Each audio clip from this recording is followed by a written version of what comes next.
মার্কা আছে, সবাইকে বলতে হবে মার্কা আছে। তারেক রহমান দিয়েছেন, শফিকুল ইসলাম পেয়েছেন, মার্কা আছে। শহীদ রাষ্ট্রপতি জিয়াউর রহমানের মার্কা আছে, খালেদা জিয়ার মার্কা আছে, তারেক রহমানের মার্কা আছে। সবাইকে একসাথে বলতে হবে মার্কা আছে।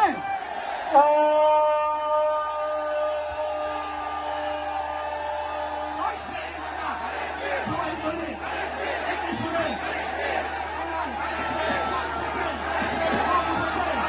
সবাই বলো একই সুরে সংখ্যাবদ্ধ আন্দোলনে খালেদা জিয়ার আহ্বানে রাজপথে লড়াই করে সবাই বলি ছুটে গেলেন, জয়ী হয়ে মার্কা বলেন হত্যা করবো।